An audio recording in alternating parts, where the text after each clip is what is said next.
Welcome to Washington in Focus Daily. I'm Carleen Johnson. It is March 30th, 2026, and Governor Bob Ferguson today signed the income tax bill into law. This day will go down in state history. No section vetoes. He signed it as is, and the first legal challenge has already been announced. We got the exclusive on that challenge before others, and we were at the Capitol this morning as Governor Ferguson and lawmakers who were in support in the majority surrounded maybe 100 or so union supporters. It was kind of like a pep rally at the state capitol this morning. Tim Eyman, anti-tax activist Tim Eyman, and a couple of his supporters were there as well. They were allowed into the room, and as soon as the governor kind of entered, they expressed some of their opposition that, like, okay, this might seem like a pep rally, and everybody's so happy about the income tax, but there are people that are not. So that's what they were there to express. It was unclear if they were forced out after they kind of voiced their opposition, but those voices died down. It was hard to see behind all of the, 100 or so supporters of the income tax holding signs up that they were all handed out as they walked in the room. Um, it was unclear if they were asked to leave or exactly what happened there. Didn't hear them again, though, during the rest of the speeches and ultimate signing of the income tax bill by Governor Ferguson today. Now, over the weekend, there were no King's rallies aplenty. If you live anywhere close to a metro area, you probably saw some of the protesters out. There was a huge gathering of anti-Trump No Kings protesters in Olympia on Saturday, and I was there. Across the Capitol, there was a much smaller gathering of anti-income tax supporters. They held their own No King Bob signs and had their speeches, and there were some heated exchanges and some pretty vile signs as well from those in attendance with the No Kings rally side. Um, Perhaps a sign of just how volatile things are at this point in our history. Divisive at times, of course, we're living in these times. I'm going to share some of what I experienced on Saturday with you in today's episode of Washington in Focus Daily. So let's dive in. Engrossed substitute Senate Bill 6346 or 65, yes, 6346. These numbers get combobulated after I say them day after day. Signed into law today by Governor Bob Ferguson. It is the law of the land now. Washington has, for the very first time, an income tax, despite the fact that it is not allowed by our state constitution, according to opponents. That's going to play out in the courts. This was Governor Bob Ferguson today as he entered the morning bill signing to loud cheers and applause from supporters in the state reception room. He didn't use the regular office of the governor for bill signings. They wanted a grander setting, more room, because they brought a lot of people in support. And of course, there was a throng of media. Many of them that were there in support were union folks in the purple and in the red there, and they were all handed signs, various signs in support of the income tax, that it supports small business. Other signs said this is about working families. Others said this is about children.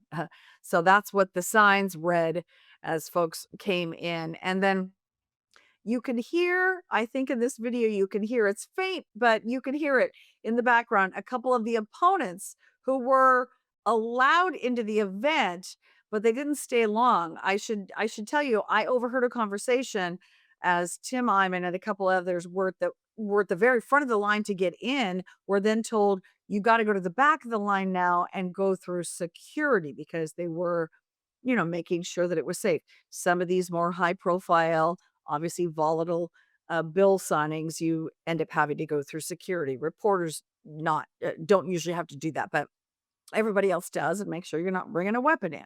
So Tim Eyman and a couple of the folks with him were pushed to the back of the line, and I heard the woman tell him, We're going to fill the room with supporters first, and if there's room for others, you'll be allowed in. So obviously, he did get in, or somebody got in to scream against this bill. So here's how it looked when Governor Bob Ferguson first arrived and began to speak, and you could hear some of that opposition in the back of the room. It takes a lot of collaboration and just really appreciate all the hard work and Now, as he spoke, Governor Ferguson brought up lawmakers who championed the income tax, which again is a 9.9% tax on income or combined household income above $1 million starting in 2028. And one of those he brought up to speak was House Majority Leader Joe Fitzgibbon. This is much more than a millionaire's tax bill. This is a tax reform bill at a time when so many Washington families are struggling to make ends meet. We are going to make it a more affordable place to live and a better place to work and to do business. In addition to asking our wealthiest neighbors, the people who have done so extraordinarily well in our thriving tech based economy, we're also making it more affordable for families to afford diapers for babies and for adults, to afford Tylenol, to afford soap and shampoo. We're also making it more affordable for small businesses by eliminating the B&O tax obligation for tens of thousands of small businesses in our state, lowering business and occupation tax for healthcare providers, uh, eliminating sales tax on services, which we've heard from businesses big and small, from local governments, from school districts, from nonprofits, is a big step towards making it easier for them to comply with our tax code, lightening the load on them as well. Now, a couple others who came up to speak in support ahead of the governor signing finally that bill. One of them was a Seattle restaurant employee who said the income tax on the wealthy, he believes, is about making life better for everyday Washingtonians. And there is some tax relief for small business. So we're going to tax the wealthy and give some tax relief to smaller income businesses. Whether you agree with that or not, there is some relief in there for small business. And he said that's going to really help him and the business that he works for in Seattle, a Beacon Hill restaurant. And I spoke with this gentleman after the bill was signed today. This was 100 years in the making of the most regressive tax system, I think, in the country. And so to see a long overdue step taken in narrowing this wealth gap is huge for not only the state, but so many underrepresented communities. I also spoke with another gentleman who got up there just ahead of the governor's signature and said, I'm going to pay this tax. I'm happy to pay this tax. He said it's about being a contributor of his fair share. He says he's wished all along that he could pay more. He's an AI executive. Here's what he told me about his support for the income tax just after the bill was signed. So I work in AI and I know where the world is headed.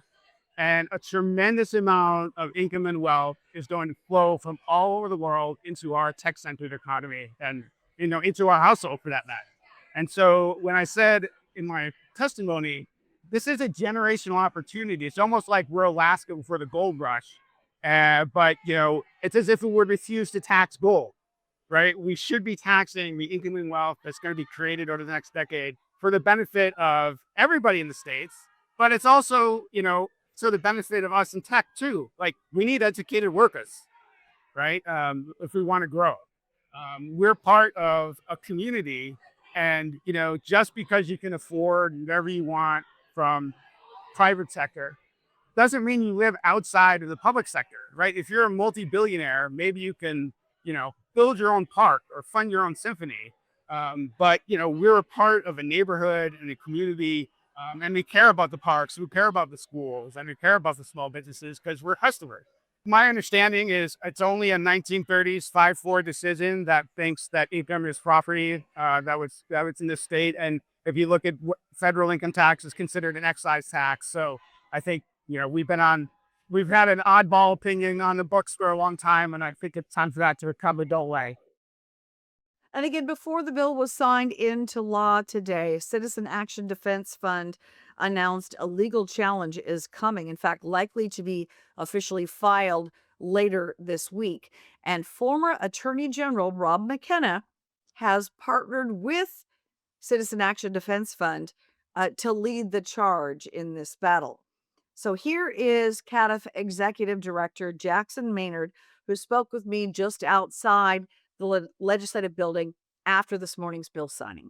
What's in store is that we have hired Rob McKenna to file a lawsuit. That lawsuit will be filed within days.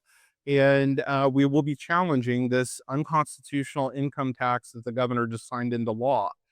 As Rob outlined in his memo that was given to the legislature, that was unfortunately ignored by the legislature and the governor, the state constitution has a uniformity requirement for any taxes on property, as well as a cap on 1%. This clearly violates that.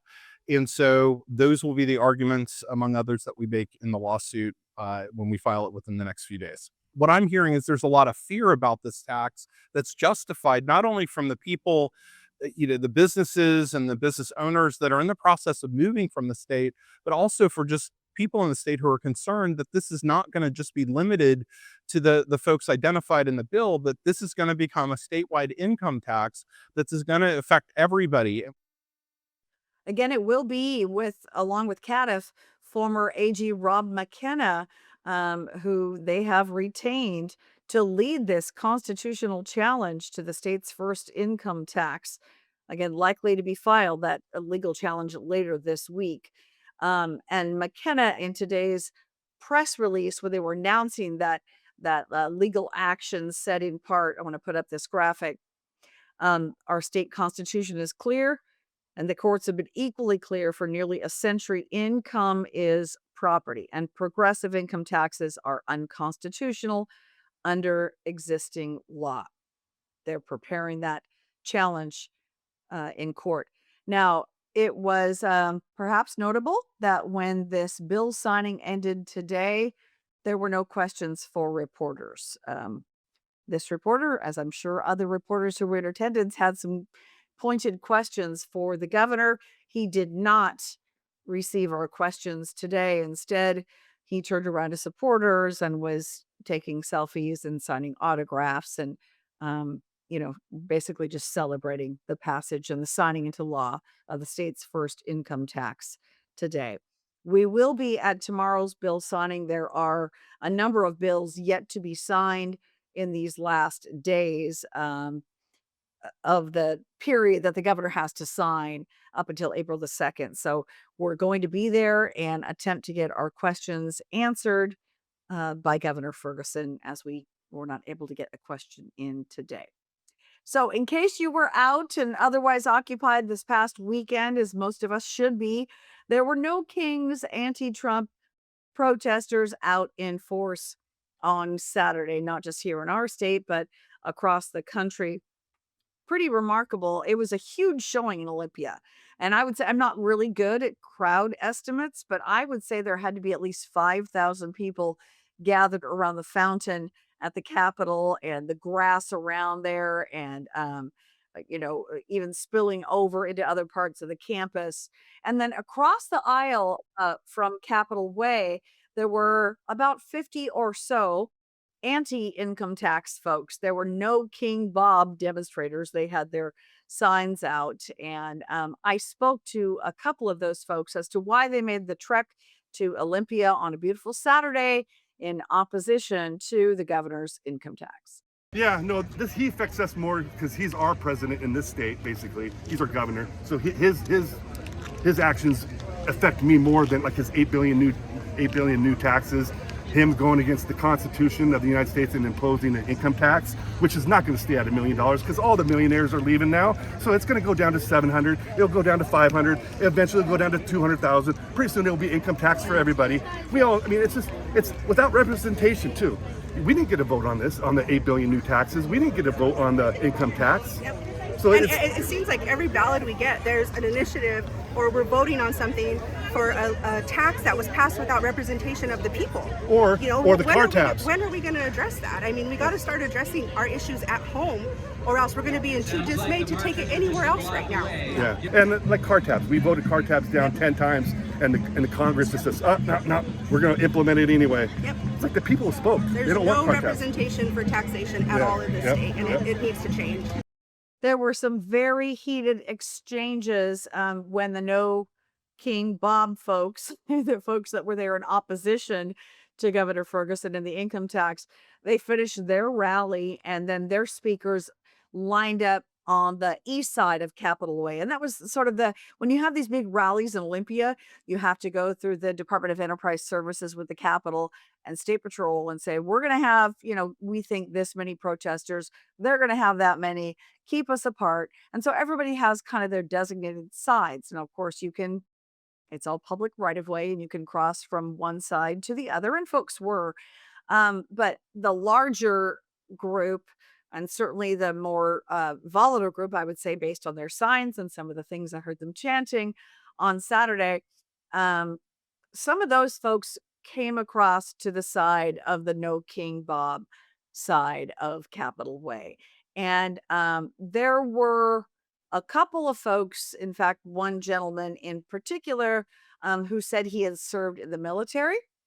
And he was very opposed to the current operation, the U.S. operation in Iran. And he was at times actually following people around. One older woman who attempted to engage with him reached out to me for help because she saw I was videotaping some of his exchanges with others. And she reached out and asked me for help. At one point, I did go over to a state trooper and ask him to, please keep this guy from following her. To the dismay of her and some of the other folks there, that didn't really happen. State Patrol was monitoring, and as were Olympia officers that were there. They were monitoring and I think, ready to engage if need be. But otherwise, they just kind of let people engage, and it got pretty heated at times. Christians kill Muslims!